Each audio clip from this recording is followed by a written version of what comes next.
Lukas pasal 15. Perumpamaan tentang domba yang hilang. Para pemungut cukai dan orang-orang berdosa biasanya datang kepada Yesus untuk mendengarkan dia. Maka bersungut-sungutlah orang-orang Farisi dan ahli-ahli Taurat katanya. Ia menerima orang-orang berdosa dan makan bersama-sama dengan mereka. Lalu ia mengatakan perumpamaan ini kepada mereka.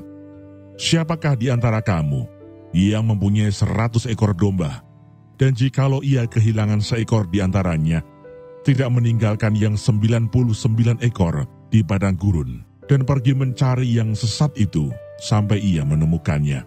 Dan kalau ia telah menemukannya, ia meletakkannya di atas bahunya dengan gembira, dan setibanya di rumah, ia memanggil sahabat-sahabat dan tetangga-tetangganya, serta berkata kepada mereka, "Bersukacitalah bersama-sama dengan aku, sebab dombaku yang hilang itu telah kutemukan.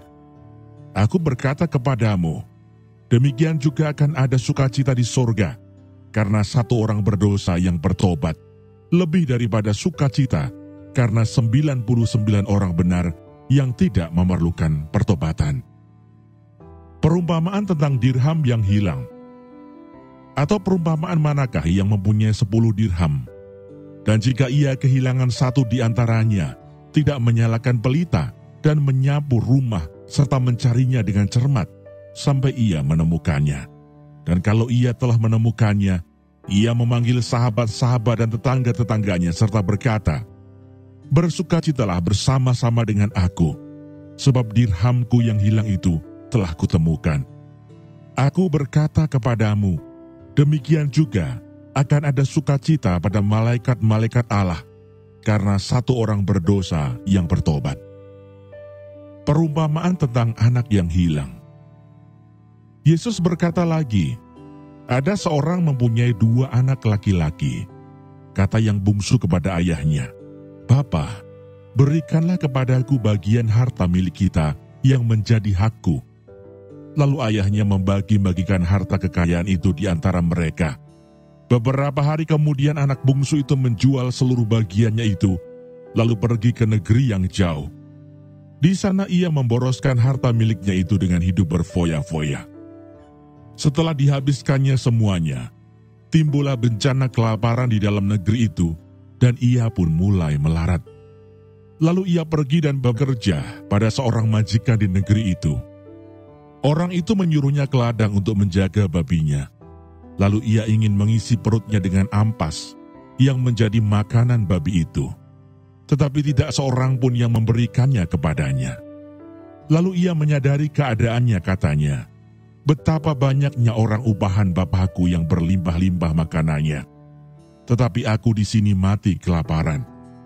Aku akan bangkit dan pergi kepada bapakku dan berkata kepadanya, Bapa, aku telah berdosa terhadap surga dan terhadap Bapa. Aku tidak layak lagi disebutkan anak Bapa. Jadikanlah aku sebagai salah seorang upahan Bapa." Maka bangkitlah ia dan pergi kepada bapaknya. Ketika ia masih jauh, ayahnya telah melihatnya. Lalu tergeraklah hatinya oleh belas kasihan. Ayahnya itu berlari mendapatkan dia, lalu merangkul dan mencium dia. Kata anak itu kepadanya, "Bapa, aku telah berdosa terhadap surga dan terhadap Bapa.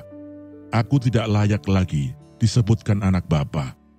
Tetapi ayah itu berkata kepada hamba-hambanya, "Lekaslah bawa kemari jubah yang terbaik, pakaikanlah itu kepadanya, dan kenakanlah cincin pada jarinya dan sepatu pada kakinya. Dan ambillah anak lembu tambun itu, sembelilah dia, dan marilah kita makan dan bersuka cita. Sebab anakku ini telah mati dan menjadi hidup kembali. Ia telah hilang dan didapat kembali."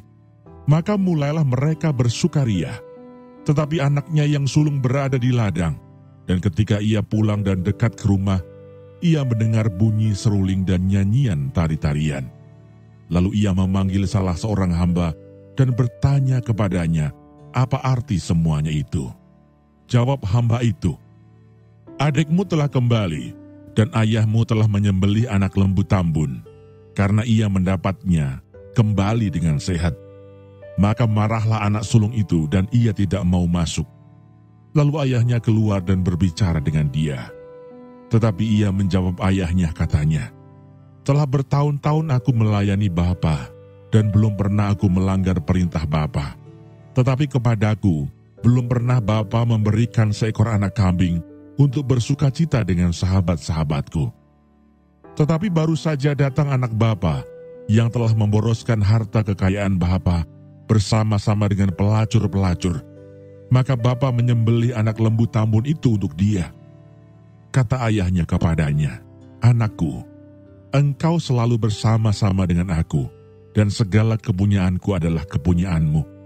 Kita patut bersukacita dan bergembira, karena adikmu telah mati dan menjadi hidup kembali. Ia telah hilang dan didapat kembali."